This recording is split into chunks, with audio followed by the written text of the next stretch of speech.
نہ ہمیں گھر بار چھوڑنا پڑا، نہ کاروبار چھوڑنا پڑا، نہ ماں باپ کو چھوڑنا پڑا، نہ بیوی بچے چھوڑنے پڑے، بیٹھے ہوئے بس بیٹھے بیٹھے اللہ کی ذکر کی ضرورت ہے۔ یہ آہر ہے کیا؟ ادھر نگاہ میں نگاہ آتی ہے، ہاتھ میں ہاتھ آتا ہے، دل تیز سے دھڑکنا شروع ہوتا ہے۔ یہ کیا ہے؟ جتنا مرضی پڑھ لے، شیخ الحدیث بن جائے، شیخ القرآن بن جائے، مفتی اعظم بن جائے، لیکن گارنٹی نہیں ہے کہ کبھی جاری ہو۔ اگر مفتی اعظم بن جانے سے دل ذاکر ہوتے تو بد مذہب بھی جو لوگ ہیں، بد عقیدہ جو لوگ ہیں، ان کے قلب بھی جاری ہو جاتے۔ حافظ بننے سے اگر قلب جاری ہوتے تو جتنے بھی حفاظ ہیں سب کے قلب جاری ہوتے ہیں۔ ہم دیکھتے ہیں ایسے بھی حافظ ہیں جو بد مذہب ہیں، بد عقیدہ ہیں، اعمال نہیں ہیں، گناہ گار ہیں، گناہ کرتے ہیں، لیکن دل جاری نہیں ہے۔ اگر عامل حضرات کے دل جاری ہوتے، جتنے بھی عامل تھے سب کے دل جاری ہو جاتے۔ دیکھتے ہیں بڑے ایسے عامل ہیں، بد عقیدہ لوگ بھی عامل آ رہے ہیں، بد مذہب بھی آ رہے ہیں عامل۔ عامل ہو جانے سے اگر دل ذاکر ہوتے تو سارے کے سارے عامل ذاکر ہوتے۔ حافظ ہونے سے دل ذاکر ہوتے تو سارے کے سارے حافظ ذاکر ہوتے۔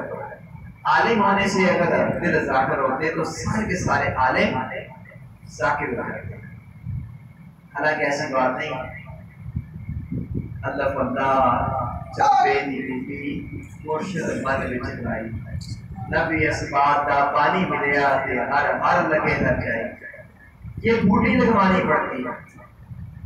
عالم ہونا یہ ایک علیحدہ شان ہے، حافظ ہونا یہ علیحدہ ایک اعزاز ہے، عامل ہونا ایک علیحدہ منصب ہے، لیکن ذاکر ہونا یہ جاگ بنا دودھ جمدے نہیں پاوے لال ہوون کر کر کے، یہ جاگ لگوانی پڑتی ہے۔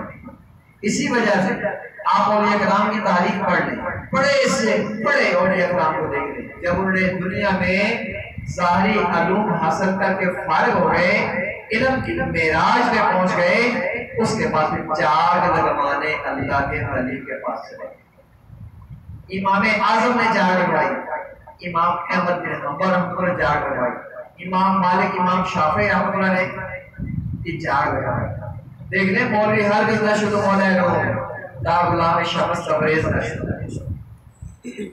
شان یہ تھی کہ جب نکلتے تھے تو ساتھ میں شاگرد ایسے شان و شوکت سے چلتے تھے، لوگ سمجھتے شاید وقت کا شہنشاہ، لیکن جب جاگ لگوا لی تو فرمایا مولوی ہر دن نشد مولا لو دا غلام شمس تبریز نشد۔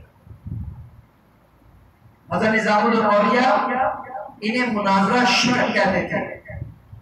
نوجوان تھے، جہاں دین کا مسئلہ ہوتا مناظرہ کرنے جاتے اور مناظرہ جیت کے آتے تھے، لیکن جب جاگ لگوائی تو پھر محبوب الہی بن گئے، اللہ کے ولی بن گئے، اللہ کے دوست بن گئے۔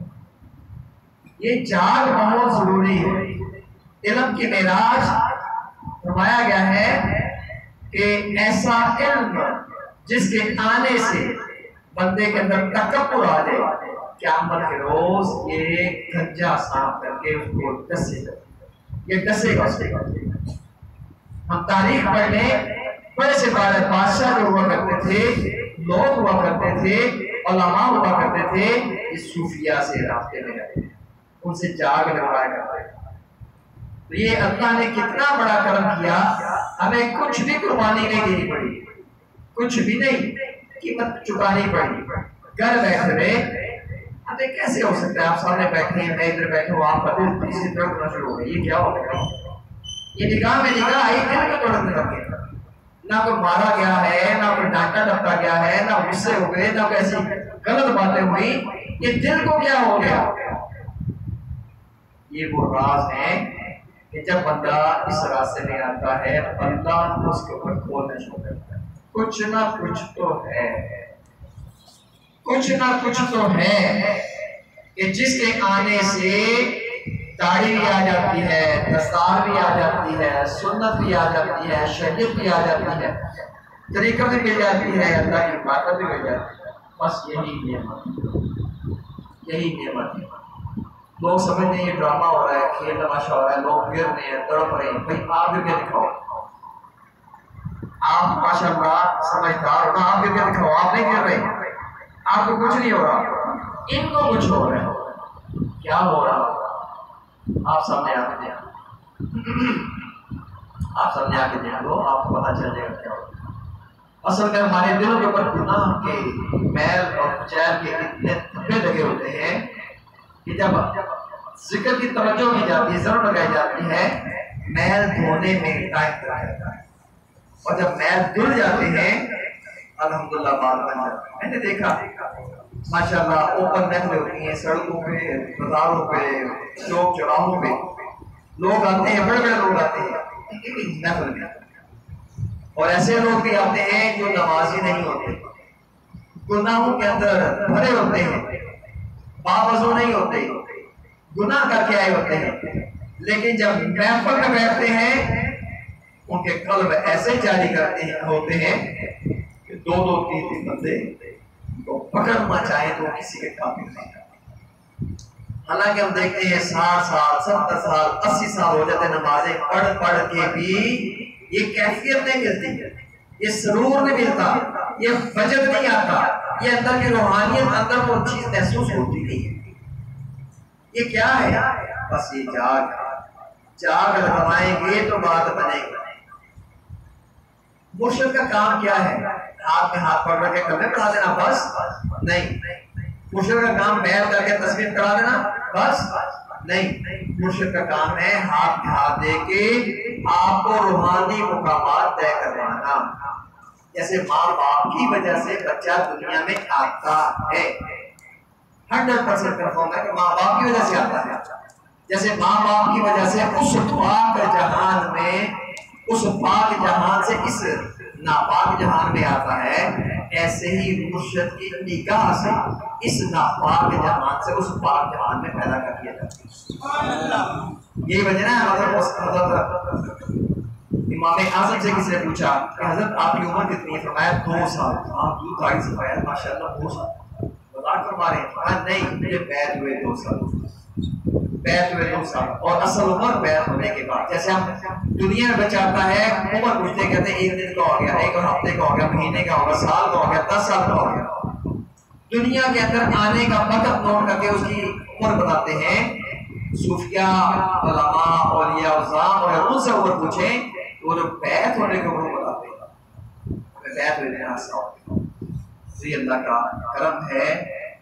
حضرت امام غزالی رحمۃ اللہ فرماتے ہیں کہ یہ ثابت میں کہ جس کا قلب جاری ہو اور جو عارف کے مقام پہ فائز ہو جائے، اس کی ہر ایک سانس کے بدلے 1000 شہید لوگ کا ثواب، 1000 شہید لوگ کا ثواب ہر سانس کے بدلے. یہ نہیں کہ وہ ذکر کرتا ہوا سانس لے یا جاگ رہا ہو پھر سانس لے، نہیں، کھا رہا ہے، پی رہا ہے، سو رہا ہے، جاگ رہا ہے. دل یار بند، ہاتھ کار بند. ہاتھ سے محنت مزدوری کریں، جو کام کاج وہ کریں، ذمہ داریاں پوری کریں، جس کے حلال کمائیں، لیکن دل میں اپنے رب کی یاد بسائیں. اور رب کی یاد بنا جاگ کے نہیں لگتی. مرشد جب بیعت کرتے ہیں توجہ کر کے ہمارے لطائف ہیں ان کو ان کے اصل مقام پہ، پہلا آسمان، دوسری وجد خاصی آ جاتا ہے، وجد ایسے ہی آ جاتا ہے، بندے ایسے کرنا شروع ہوتے ہیں. روحانی طور پہ لطائف جب ان کے مقامات پہ فائز کیا جاتا ہے اور گناہ جھڑتے ہیں، روح سرشار ہوتی ہے، لطائف میں جنبش پیدا ہوتا ہے اور بندے کی کیفیت بننا شروع ہوتا ہے. مرشد کا کام یہ جو سینے میں مقامات ہیں، ان مقامات کو اصل مقام پہ لے کے جانا. پہلا آسمان، دوسرا آسمان، تیسرا. یہ انشاءاللہ جب موقع ملے گا پھر لطائف کے بارے میں آپ نے کچھ بتانا تو بتانے کا مقصد یہ اللہ کا بہت بڑا کرم ہے کہ ہمیں نہ کوئی گھر بار چھوڑنا پڑا، آزمائشوں سے گزرنا پڑا، ہمیں کوئی قربانیاں نہیں دینی پڑی، ہمیں کوئی مسئلے مسائل کا سامنا نہیں کرنا پڑا. گھر بیٹھے اللہ کا ذکر ہمیں مل گیا. ان لوگوں سے پوچھیں جن نے پوری پوری زندگیاں یہ ذکر حاصل کرنے کے لیے پھرتے رہے اور تلاش کرتے رہے، اور الحمدللہ یہ ہمیں گھر بیٹھے بغیر محنت کے مل گئے. بغیر محنت کے جو چیز ملتی ہے ہم اس کی قدر نہیں کرتے. یہ 100%